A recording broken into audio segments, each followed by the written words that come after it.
Hi, welcome to YoYo TV. మనం ఇప్పటి వరకు ఒకే కుటుంబంలో అంతా డాక్టర్లు, ఇంజనీర్లు, ప్రభుత్వ ఉద్యోగులు ఉండడం చూసాం. ఇటీవల కాలంలో పాలిటిక్స్లో కూడా ఇలాంటి సీన్స్ ఎక్కువగా కనిపిస్తున్నాయి.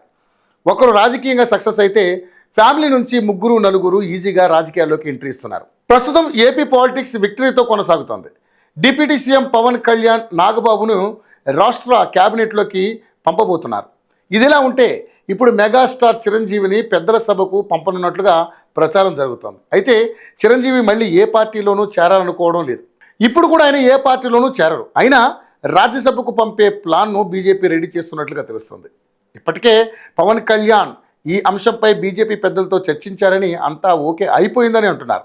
అందుకే నాగబాబును రాజ్యసభకు పంపే విషయంలో ఆలోచించారని, రాష్ట్ర కేబినెట్లోకి పంపుతున్నారని చెబుతున్నారు. ప్రజారాజ్యం పార్టీ కాంగ్రెస్లో విలీనం అయిన తర్వాత పవన్ సైలెంట్ అయ్యారు. చిరంజీవికి కూడా రాజకీయాలు విరక్తి పుట్టడంతో వైదొలిగారు. వైసీపీ రాజ్యసభ సీటు ఆఫర్ చేసినప్పటికీ తాను ఇక ప్రత్యక్ష రాజకీయాల్లోకి రానని తేల్చేశారు. అయితే పవన్ కళ్యాణ్ మాత్రం చిరంజీవిని మరోసారి పెద్దల సభలో చూడాలని అనుకుంటున్నారు. కానీ చిరంజీవి మాత్రం తాను జనసేనలో అయినా మరో పార్టీలో అయినా సభ్యత్వం తీసుకునే విషయంలో సుముఖంగా లేరు. అందుకే పవన్ కళ్యాణ్ మధ్య మార్గంగా మరో ప్లాన్ ఆలోచించారు. దాన్ని బీజేపీతో చర్చించారు. అదే రాష్ట్రపతి కోటాలో రాజ్యసభకు నామినేటెడ్ చేయడం. రాష్ట్రపతి కోటాలో రాజ్యసభలో 12 మంది సభ్యులుంటారు. దేశంలోని వివిధ రంగాల్లో సుప్రసిద్ధులైన వారిని ఎంపిక చేసి రాజ్యసభ సభ్యత్వం ఇస్తుంటారు. ఇప్పటికే విజయేంద్ర ప్రసాద్ ఈ కోటాలో టాలీవుడ్ నుంచి రాజ్యసభ సభ్యుడిగా ఉన్నారు. రంజన్ గొగోయ్, సుధామూర్తి వంటి వారు కూడా సభ్యులుగా ఉన్నారు. ఈ కోటాలో రాజ్యసభ సభ్యుడు అవ్వాలంటే ఆయా రంగాల్లో దిగ్గజం అయితే సరిపోతుంది. సినీ రంగంలో చిరంజీవి ఎప్పుడో దిగ్గజంగా మారారు.